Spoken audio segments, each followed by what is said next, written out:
sudah dipaparkan tadi. Saya ingin menjemput beberapa butir dari paparan Pak Anies. Yang pertama ini terkait dengan kesatuan dan bagaimana kita bisa mencapai kemakmuran yang utuh ke depan. Nah, ini saya mau coba kembangkan dalam konteks bagaimana dunia ini sudah berubah dalam beberapa dekade terakhir, yang mana kita menyaksikan tatanan dunia ini yang dulunya diwarnai dengan bipolaritas yang berubah menjadi unipolaritas, dan akhir-akhir ini telah menjadi multipolar. Nah, salah satu ironi dalam konteks multipolaritas adalah bagaimana multilateralisasi ini nggak jalan. Seperti institusi multilateral yang kita lihat akhir-akhir ini itu tidak bisa berfungsi seperti apa yang kita saksikan sewaktu Paman Sam itu berkuasa. Ini dikarenakan revisionisme yang dikembangkan oleh negara-negara besar yang baru, termasuk Tiongkok dan BRICS dan negara-negara kekuatan tengah, anggaplah Indonesia, Turki, Meksiko, Nigeria, dan lain-lain. Semakin saya lihat kepentingan kita sebagai negara yang besar untuk menguatkan diri kita secara ekonomi. Nah, beranjak dari itu, saya sering mendengar janji politik dari banyak sekali calon presiden, bukan hanya di Indonesia, tapi di mancanegara. Dan janji politik seorang calon presiden itu sangat kental dengan kemudahan yang akan diberikan ke rakyat. Terkait dengan apakah itu pendidikan, kesehatan, makanan, apapun lah. Tapi yang jarang sekali kita dengar, dan ini mudah-mudahan mewakili pulsa dari pengusaha yang ada di Indonesia, adalah bagaimana untuk mendanai kemudahan-kemudahan tersebut yang akan diberikan ke rakyat atau masyarakat luas. Nah, dana atau pendanaan tersebut ini sangat nyambung dengan ruang fiskal negara. Kalau kita lihat, Indonesia ini dihantam oleh COVID-19 selama 2,5 tahun, namun setelah itu kita sudah bisa melakukan renormalisasi ruang fiskal. Tapi kalau secara empiris kita lihat, rasio pendapatan pajak terhadap PDB kita ini masih kurang, masih di bawah 10%. Nah, kalau dibandingkan dengan negara-negara OECD yang ada di level di atas 30%, saya penasaran bagaimana Bapak sebagai presiden nanti akan bisa meningkatkan angka atau rasio tersebut dari di bawah 10% menjadi angka yang jauh lebih besar agar janji-janji politik Bapak itu lebih sangat bisa dipenuhi. Silakan. Makasih Pak Gita. Ini menarik karena Pak Gita mengambil sebelum masuk pada fiskal, ini pada kenyataan bahwa kita hidup di dalam sebuah dunia yang multipolar dan kita harus navigasi antar polar itu dan harus juga melakukan makin banyak agreement dengan multiple polar yang tidak bisa lagi kita hanya dengan 1-2 pihak. Saya rasa contoh seperti Vietnam, contoh seperti Malaysia itu patut untuk kita jadikan benchmark.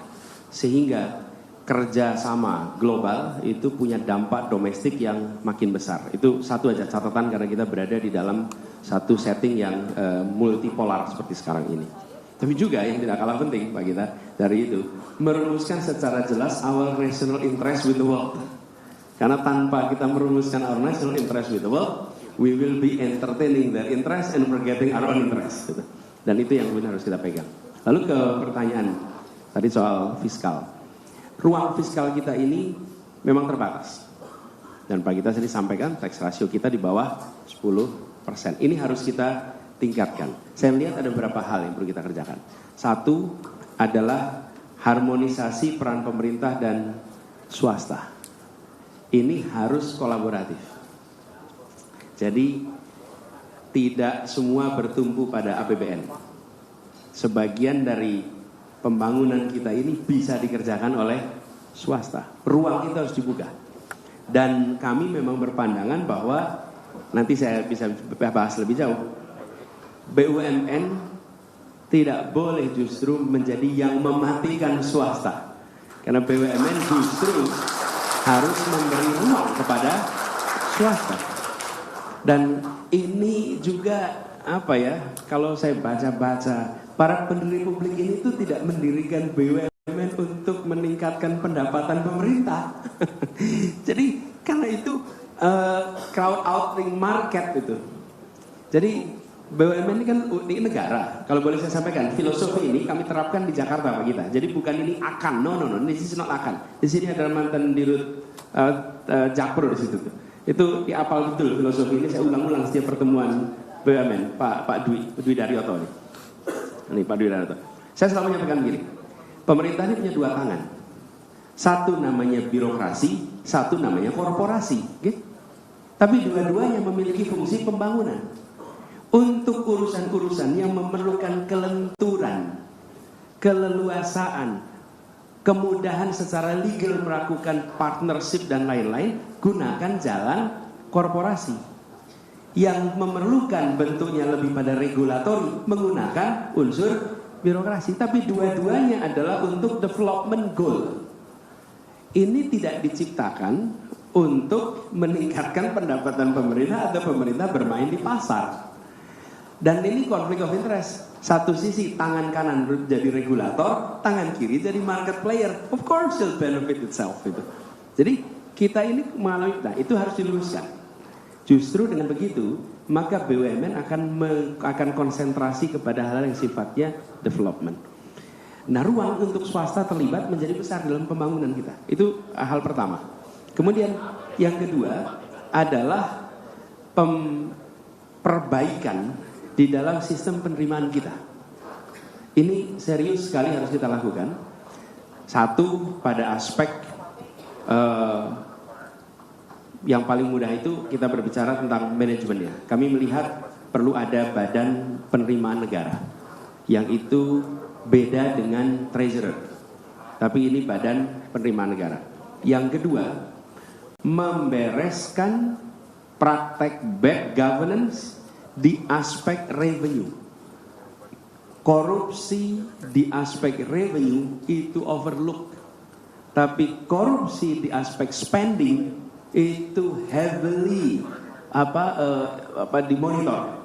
Kami malah melihat revenue di sini yang paling cepat menyelamatkan uang negara tuh uang udah terlanjur keluar, kembalinya susah. Tapi menyelamatkan pemasukan dari mulai persoalan bea cukai sampai perpajakan itu bocor-bocor di situ harus dikoreksi dan tidak bisa ditoleransi. Bagaimana itu? Harus mau memanfaatkan teknologi terbaru dan harus mau memanfaatkan orang-orang terbaik yang mengerti bidangnya untuk mengurusi ini. Jadi negara itu ngobrolnya bukan dengan sesama negara, ngobrolnya itu tanya nih, teman-teman bawa private sector pada bikin sistem semua beres-beres tuh. Nah, kenapa tidak? Apakah itu SAP ke, apakah itu Oracle ke, apakah itu apapun yang kemudian kita bangun modernisasi di situ sehingga kita bisa menyelamatkan revenue yang hilang. Dan sebuah tim sempat paparan kepada pimpinan-pimpinan pemerintah hari ini menggambarkan loss of revenue yang Pak Gita angkanya fantastis. Yang menurut saya itu harus dikoreksi dalam jangka pendek. Kemudian obviously sesuatu yang Pak Gita sudah katakan bertahun-tahun, I'm quoting you, perluasan tax base. Oke? Dari dulu Pak Gita ngomong perluasan tax base, ini harus segera dikerjakan. I think it's urgent. Nah, lalu yang berikutnya adalah mendorong industrialisasi. Mendorong terutama padat karya supaya kira-kiranya nih revenue pemerintah itu didapat bukan dengan mendorong BUMN untuk cari untung, tapi dengan pasar berkembang, pasarnya bayar pajak ke pemerintah, baru pemerintahnya dapat uang lebih banyak. Jadi kalau kita minta BUMN itu nambah pendapatan, that don't work. Menurut saya swastanya dimudahkan, marketnya growing, otomatis pajak kita akan meningkat. Dan ini yang menurut kami harus didorong ke depan. Saya mau ngupas sedikit aja. Mungkin bisa diberikan gambaran ke para pengusaha yang ada di forum ini. gambaran mengenai rejim pajak ke depan di kepresidenan Anies Baswedan itu kayak gimana? Mengingat bahwasanya negara-negara seperti Singapura dan teritori seperti Hong Kong, itu tax rate regime-nya sangat kompetitif. Di Singapura itu kurang lebih 17%, kita marginal tax rate-nya masih jauh di atas itu. Apakah ke depan itu ada prospek atau harapan untuk para pengusaha itu bisa lebih diberikan insentif untuk berusaha? Dan tentunya perlu pemikiran apakah pajak itu perlu dikenakan lebih ke hal-hal yang sifatnya konsumtif dan berkurang untuk hal-hal yang sifatnya produktif. Mungkin bisa diberikan gambaran. Ya, saya tadi katakan ketika mengambil keputusan itu fairness, Pak, nomor 1. Fairness, termasuk ketika sampai urusan pajak. Pajak ini harus ada unsur fairness. Nah, kita berada di dalam situasi tidak bisa mengambil keputusan semata-mata hanya karena pertimbangan domestik saja. Karena kita berhadapan dengan dunia global, di mana keputusan pajak kita di sini itu berdampak kepada lokasi investasi, pada relokasi industri, dan faktor-faktor itu tidak bisa dihilangkan. Dan itu dinamis. Ketika di region kita terjadi perubahan struktur pajak, tidak bisa Indonesia itu diam saja. Kita harus merespon itu. Tapi prinsip yang kami pegang adalah, ini yang berapa kali kami sampaikan, kami berharap pajak itu menjadi mekanisme untuk membesarkan yang kecil tanpa mengecilkan yang besar. Jadi itu nomor 1. Dan kita berkeinginan pendekatan yang dibuat itu kolaboratif. Jadi bicara dengan relevant stakeholders. Kami lebih cenderung tentu pada aktivitas-aktivitas sosial itu dikurangi beban pajaknya. Justru mereka harus dibebaskan. Bayangkan YPAC ngurusin anak-anak cacat itu harus bayar PBB puluhan juta per tahun. Sekolah, pendidikan, rumah para sejarawan di Jakarta, seluruh kegiatan itu sudah kita nolkan. Jadi mereka terkena pembebasan. Tapi di sisi lain, aktivitas produktif dikenai pajak yang harus proporsional sehingga tidak menjadi disinsentif untuk produktif. Lalu kegiatan konsumtif, apalagi konsumtif yang sifatnya mewah, di situ menjadi pajak yang lebih tinggi. Jadi prinsipnya fairness. Jadi bukan hanya pajak itu untuk meningkatkan pendapatan, tapi pajak itu untuk memberikan insentif disinsentif bagi orang rasional dalam bertindak. Ini kalau dalam ilmunya disebut neo-institutionalism. Artinya perilaku itu dibentuk oleh insentif dan disinsentif. Ketika disiapkan sebuah struktur perpajakan, dia akan membentuk perilaku. Nah, perilaku yang kita inginkan adalah perilaku yang meningkatkan produktivitas. Jadi pajak pun disusun dengan prinsip seperti itu. Begitu, Pak. Baik, terima kasih Pak Anies. Ini yang kedua, ini terkait dengan teman-teman pengusaha juga yang kaya dengan ide, tapi seringkali mereka kurang fulusnya. Nah, saya mau kembangkan ini dalam konteks keterbatasan fulus atau modal.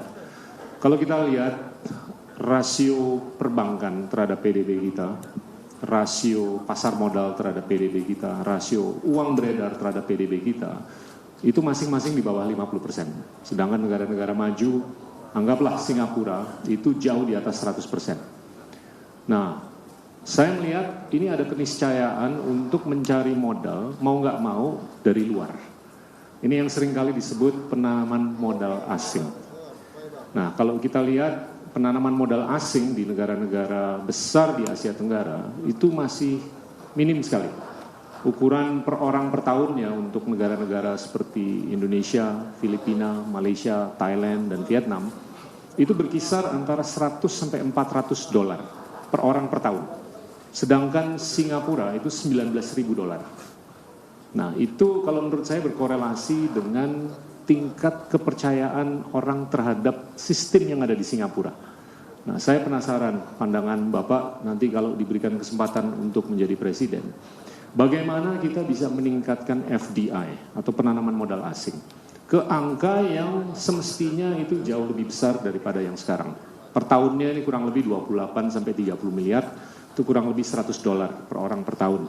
Saya melihat Indonesia ini kalau mau menempatkan diri sebagai ekonomi terbesar nomor 4 di dunia dan sangat bisa memenuhi apapun yang tadi sudah diaspirasikan oleh Apindo terkait dengan beberapa hal, termasuk level playing field, keberlanjutan, ESG, dan lain-lain. Ini ujung-ujungnya kita perlu modal. Nah, ini bagaimana menurut Bapak sebagai nanti Presiden bisa mendatangkan modal dengan jumlah yang jauh lebih berarti daripada apa yang kita alami selama ini? Ya, kita membutuhkan investasi, baik itu foreign direct investment maupun surat utang, saham, obligasi, dan lain-lain. Jadi dua ini kita harus dorong kalau kita mau mengejar pertumbuhan ekonomi di atas 5,5 sampai 6,5%. Kira-kira arah ke sana. Nah, ini kita berhadapan dengan kenyataan bahwa investor asing itu paham kondisi kita. Jadi kita nggak bisa bohong soal ini. Apa sih? Misalnya inkonsistensi kebijakan, birokrasi yang jelimet. Itu nggak bisa kita presentasi dan bilang, oh our bureaucracy is working well. No. Mereka punya informasi yang lengkap. Kemudian kekakuan dan irregularitas antara pusat, provinsi, daerah. Kemudian praktek korupsi, faktanya masih terjadi kok. Kemudian kita bicara tentang infrastruktur pendukung yang masih lemah. Jadi saya rasa kita harus mulai dengan mengakui kita punya masalah. Lalu kita akan melakukan koreksinya. Jangan ditutup-tutupi. Karena yang mau kita bangun dengan investor itu bukan peningkatan investasinya. Yang mau kita bangun itu trust level. Let's remember, trust level. Indonesia harus mengembalikan trust level pada dunia. Bukan semata-mata investasi. Nah, ini artinya apa? Kami melihat ada beberapa strategi yang kita ingin lakukan, Pak Gita. Ya, pertama benchmarking. Kita tidak beroperasi sendirian. Kita harus benchmarking. Kemana? Bisa di dalam region kita, bisa yang setara di region lain. Apakah itu Amerika Latin? Apakah itu Eropa Timur? Tapi kita bisa lakukan benchmarking tentang itu. Yang kedua, ini tidak menciptakan iklim kepastian hukum. Ini sudah tidak ada. Unconditional. Karena ini soal trust. Bahkan saya sempat bicara dengan beberapa orang, selama perjanjian investasi itu tidak mau ditandatangani di Indonesia, tapi ditandatanganinya di Singapura atau di tempat lain, artinya mereka nggak percaya dengan sistem hukum kita. You're private equity investor, tahu persis apa yang terjadi di situ. Kemudian konsistensi regulasi yang dibutuhkan dan keseriusan di dalam memberantas korupsi. Bagaimana kita berharap investor masuk kalau indeks persepsi korupsi kita itu menurun? Dunia membutuhkan indeks persepsi korupsi yang meningkat dan keseriusan di dalam membereskan soal korupsi. Yang lain-lain itu teknokratik, apakah itu logistik dan lain-lain. Nah, manusia berkualitas itu take time untuk melakukannya. Jadi saya melihat reform di bidang hukum, birokrasi ini mendasar. Apa bekal yang mau dikerjakan? Pertama, soal konsistensi kebijakan. Bapak Ibu sekalian, saya bersyukur sekali mendapatkan kesempatan bertugas di kabinet. Lalu sesudah itu saya kesempatan bertugas sebagai kepala daerah di provinsi. Yang provinsinya sekaligus juga kabupaten kota, Pak. Di situ saya merasakan benar bahwa kita ini tidak memiliki national guideline almost on every issue, Pak Gita.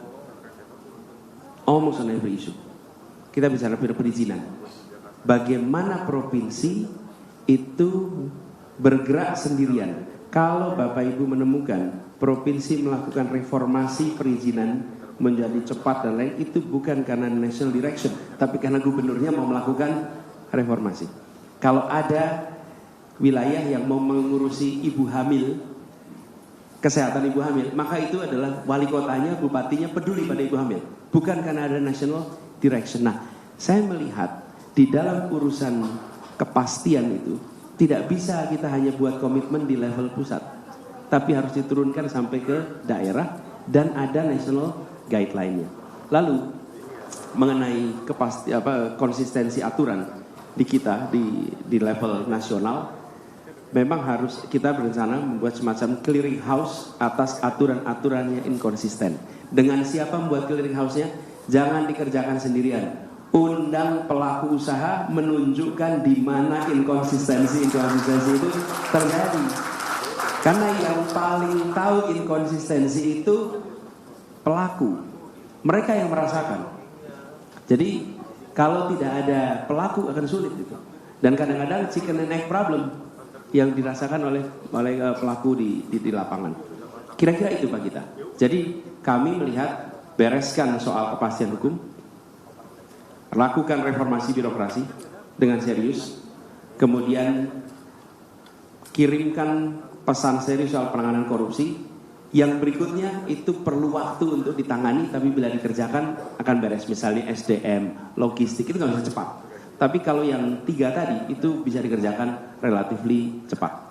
Kami sepakat, dan bahkan Apindo itu sangat sepakat, itu dijadikan butir pertama terkait dengan kepastian hukum. Saya percaya bahwa kepastian hukum ini kunci untuk bisa meningkatkan pengalihan atau penanaman modal dari luar. Kalau boleh saya nambahin sedikit Pak Gita. Silakan. Jadi gini Bapak sekalian, kepastian hukum itu it start from the very top Pak.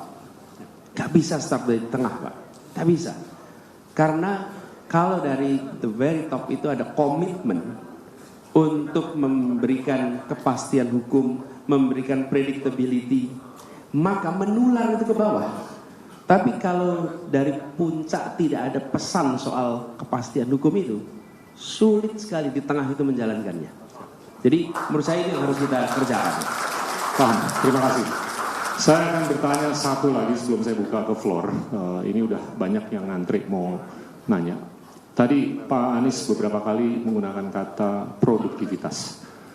Kalau saya lihat di Indonesia ini produktivitas marginal kita ini masih bisa dianggap minim. Kapasitas setiap orang di Indonesia itu untuk memproduksi barang dan jasa per tahun itu kurang lebih $25.000. Dibandingkan Singapura itu $200.000. Ujung-ujungnya kita nih harus bisa bersaing. Kita hanya bisa bersaing kalau kita bisa meningkatkan produktivitas marginal kita. Nah, pandangan Bapak gimana untuk jarum ini bisa digerakkan dari angka $25.000 per orang per tahun untuk barang dan jasa ke angka yang lebih besar lagi, agar kita bukan hanya bisa bersaing, tapi kita juga bisa menyambut kemakmuran yang kita nantikan. Silakan. Semua yang bersifat peningkatan kompetensi, skills itu related sekali dengan kualitas manusia kita. Dan kualitas manusia itu awalnya satu kesehatan, yang kedua adalah education and training. Ini kunci. Nah, kami melihat intervensi di sini harus dikerjakan agak awal. Kami merasa harus melibatkan private sector, non-government institutions di dalam meningkatkan kompetensi, skill dari sumber daya manusia kita. Karena nggak bisa dikerjakan oleh pemerintah sendiri. Lewat apa? Insentif pajak. Bila perusahaan-perusahaan memilih untuk melakukan training, upgrading atas skills yang dimiliki oleh tenaga kerjanya, dan secara serius kita perlu melakukan bisa asosiasi, bisa dari pemerintah, semacam akreditasi, lalu itu menjadi bagian dari peningkatan kualitas workforce kita. Ini saya lihat ada Pak Helmi di sini. Saya ingat dulu ketika di Paramadina, di Medco itu ada satu unit khusus untuk training yang menggunakan satu lantai. Itu secara khusus everybody going through training. Nah, belum tentu dia akan berada di perusahaan ini, tapi mungkin mereka akan ke tempat lain. Tapi kita akan meningkatkan itu. Bayangkan bila itu kita bisa scale up. Yang kedua adalah PKBM. PKBM itu pusat kegiatan belajar masyarakat. Ini akan sangat membantu untuk meningkatkan skill labor kita yang masuk di sektor mikro dan kecil. Kenapa? Karena PKBM itu memberikan pelatihan-pelatihan yang sangat aplikatif, yang itu akan membantu untuk usaha kecil dan mikro untuk berkembang. Sehingga harapannya nanti produktivitas kita akan bisa meningkat. Dan bila itu dikerjakan secara sistemik, maka kita akan bisa mencapai atau menyaksikan perubahan. Saya sampaikan apa istilahnya sistemik itu. Sistemik itu begini, Pak. Kita sudah sering menyaksikan program pemerintah itu besar pada saat diluncurkan, lalu mulai lambat pada saat eksekusi. Terus ketika di ujung ada monitoring. Kami tidak kerjakan itu di Jakarta, Pak kita. Jadi saya izin sedikit memberikan gambaran. Pada saat kami bertugas di Jakarta, kami mencoba untuk mengubah agar program itu bisa dimonitor sampai ke ujung. Karena kalau tidak bisa dimonitor sampai ke ujung, maka yang terjadi adalah luncurkan program PKPM, habis itu nggak ada monitoring. Nah, kami membuat sebuah sistem delivery monitoring yang itu alhamdulillah di Jakarta memastikan semua yang dulu jadi janji politik, jadi program, jadi kegiatan, itu di ujung tereksekusi sampai habis. Ada monitoringnya. Bahkan kalau di birokrasi Jakarta mereka hafal, ini termasuk yang BUMD, namanya F8K, formulir 8 kolom. Formulir 8 kolom itu artinya apa? Semua kegiatan itu ada sistem monitoringnya 8 kolom, tiap 2 minggu sekali dimonitor. Jadi kalau Bapak lihat di Jakarta, despite COVID, JIS bisa jadi, 300 km trotoar jadi, 400 taman selesai, sekolah net zero terjadi. Kenapa? Bukan karena apa-apa, karena mesin organisasinya digerakkan. Digerakkan pakai sistem. Sistemnya itu delivery unit. Kebetulan saya dulu belajarnya soal delivery unit. Bagaimana keputusan politik itu ditransform menjadi mesin birokrasi yang berfungsi. Sehingga kemudian sampai ke ujung itu jalan. Nah, yang kita tidak miliki hari ini itu adalah memastikan bahwa keputusan politik itu tereksekusi sampai ke ujung. Ini tidak bisa dikerjakan oleh inspektur, tidak bisa dikerjakan oleh birokrasi sendiri. Harus ada delivery unit. Yang biasa disebut kalau di Inggris namanya Prime Minister Delivery Unit, Presidential Delivery Unit. Kalau di kami di Jakarta namanya TGUPP, Tim Gubernur untuk Percepatan Pembangunan. Itu isinya 56 orang, ensuring every program itu deliver sampai ke ujung. Sehingga decision dari pimpinan itu menjadi action, menjadi result. Nah, ini yang kami ingin tawarkan. Jadi bukan sekedar this is the remedy gitu. Kalau itu akademisi bisa mengerjakan, Pak. Tapi begitu sampai kepada eksekusi itu diperlukan manajemen, dan manajemen pemerintahan itu harus sampai ke ujung dengan sistem monitoring yang jelas. Jadi kami bisa sampaikan dalam kesempatan ini bahwa identifying problem is good, offering great solution is better, tetapi ensuring completion of delivery, that's the main end game kalau istilahnya Pak Gita kira-kira. Siap. Terima kasih Pak Anies. Saya izin buka ke floor yang ingin bertanya. Pertama ini Bu Ning Wahyu Astuti. Tolong mikrofon. Ya. Ini terkait dengan ketenaga kerjaan. Selamat pagi Pak Anies. Terima kasih Pak Gita. Saya Ning Wahyu, saya Ketua DPP Apindo dengan jumlah pemilih terbesar di Indonesia Pak Anies, yaitu Jawa Barat.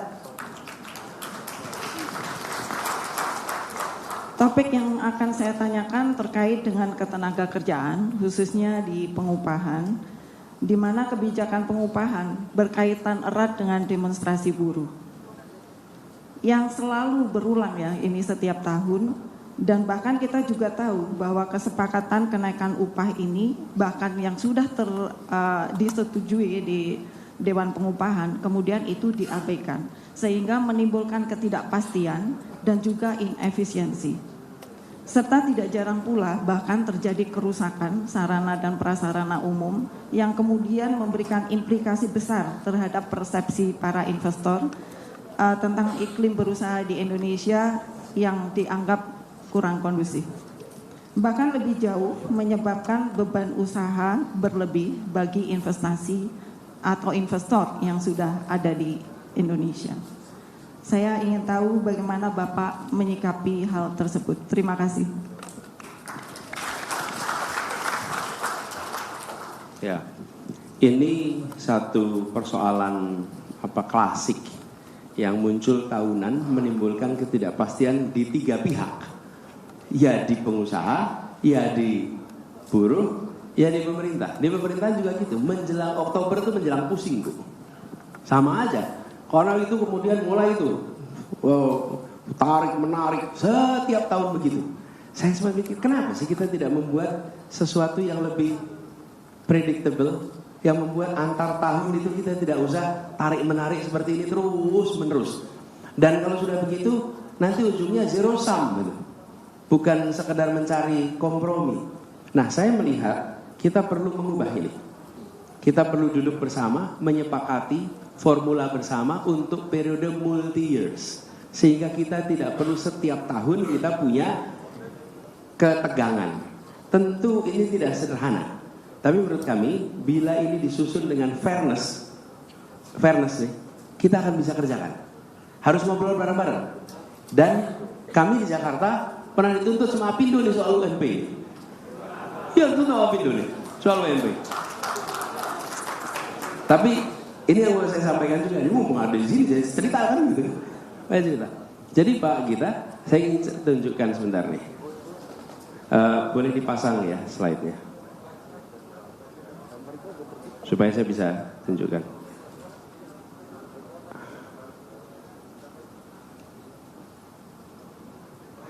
Jadi sekalian tadi saya sampaikan, how do I make decision? Nomor satu, fairness. Kenapa? Any business deal yang nggak fair itu nggak akan sustainable. Betul nggak? Any business deal. If you want to have a sustainable business deal, make sure ada fairness di situ. Ini saya beri gambaran ilustrasi. Oh, no. Yang dari sini Pak, dari iPad saya. Ini dia. Bapak sekalian, ini adalah UMP di Jakarta dari mulai tahun 2004 sampai tahun 2022 yang berdasarkan regulasi. Bapak Ibu coba lihat di kolom kenaikan UMP. Ini kenaikan UMP itu dari 6,3%, 6%, 15%, bahkan pernah naik 43% tahun 2013. Saya belum gubernur ya Bapak Ibu sekalian. Jadi pernah naik 43% tuh. Saya belum gubernur di sini ya. Jadi don't blame me on this, right? This is historical data, right? History cannot lie. Gitu. Promise you can be live gitu Pak ya. Nah, di sini saya perhatikan di ketika formulanya berubah menjadi PP 78 tahun 2015. Itu rata-rata kenaikan UMP itu sekitar 8%. Itu rata-rata. Dan angkanya kelihatan di situ. Rata-rata. Kemudian terjadi COVID, bang. Ketika terjadi COVID, obviously we're going down. Dan di situ kami Jakarta satu-satunya menerapkan K-curve policy soal labor ini. Apa itu K-curve? Sektor yang terdampak negatif, maka UMP-nya tidak perlu naik, bahkan bisa dibicarakan dengan buruh. Tapi sektor yang terdampak positif harus berbagi dong dengan buruhnya. Lah itu pabrik masker dan lain-lain itu booming di masa itu. Nggak fair kalau dia bilang kami juga ngadepin COVID.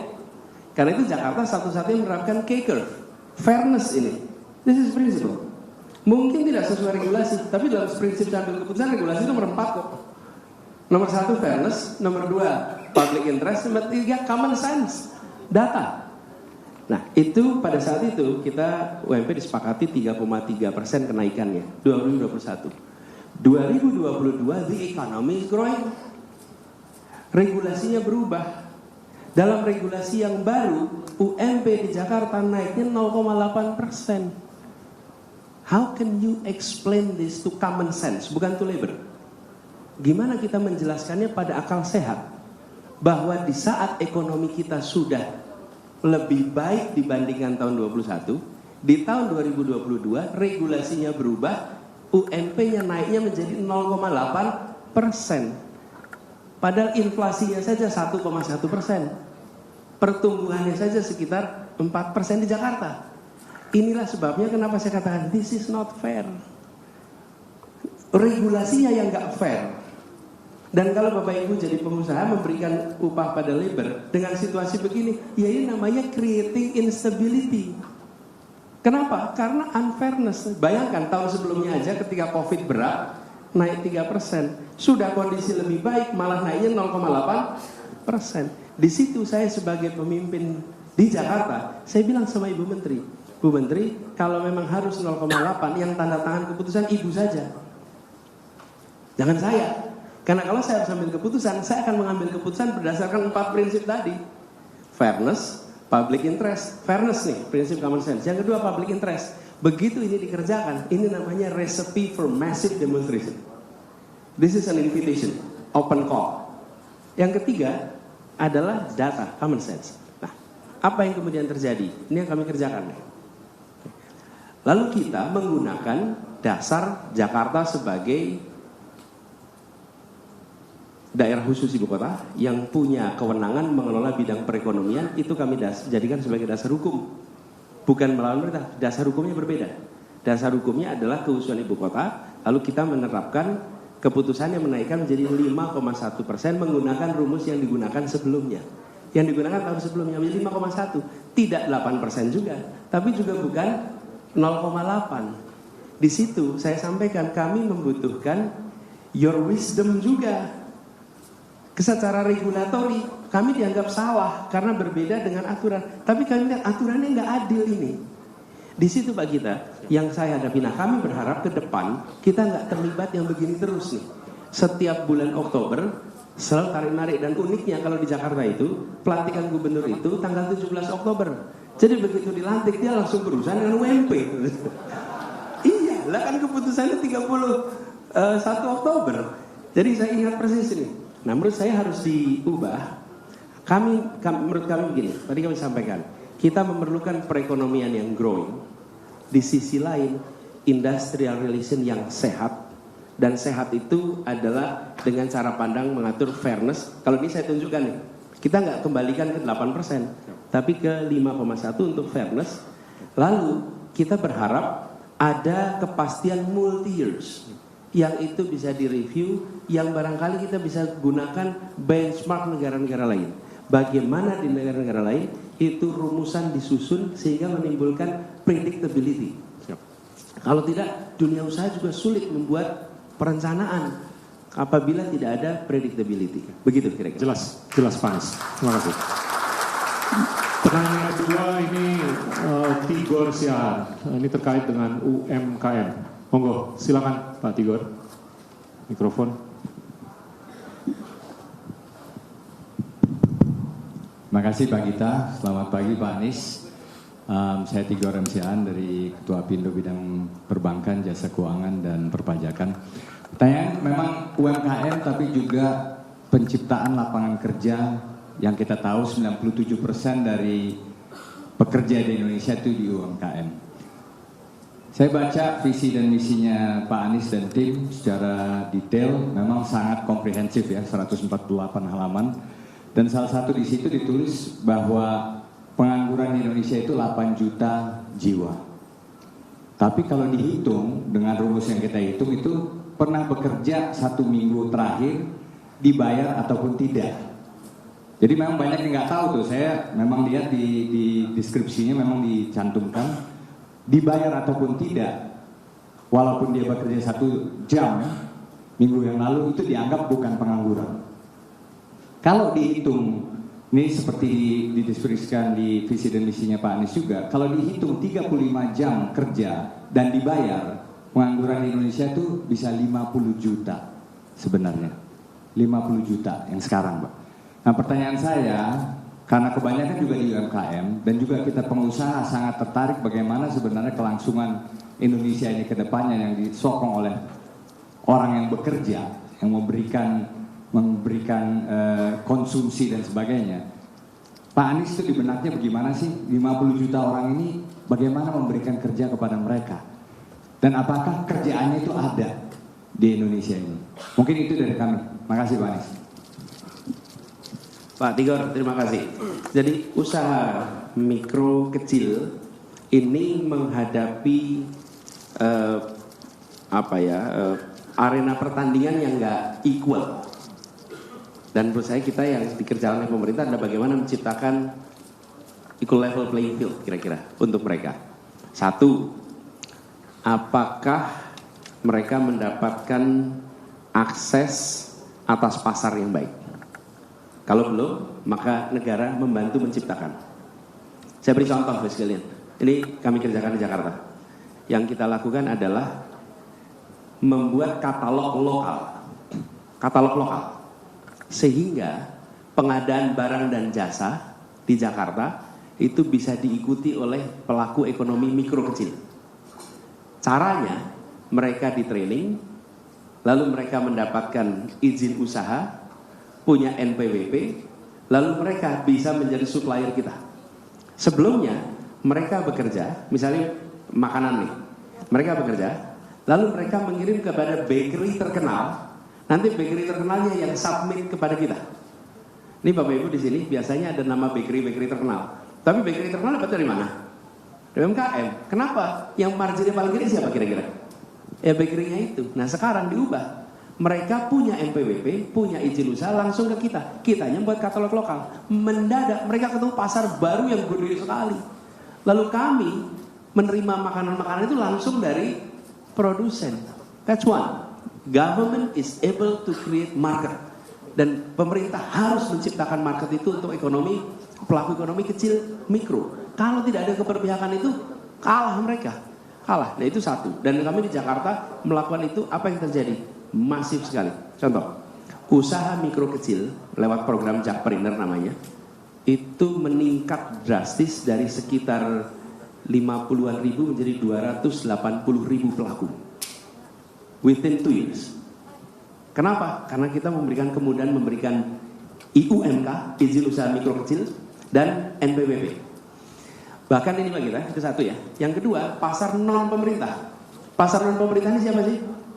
Ya, market overall, online market Pak. Nih, anekdotal tapi true story. Kita bagi-bagi IUMK. Itu waktu bagi-bagi Pak Sofyan ketika datang ke warung-warung Pak, itu banyak warung-warung itu datangi petugas itu resistant.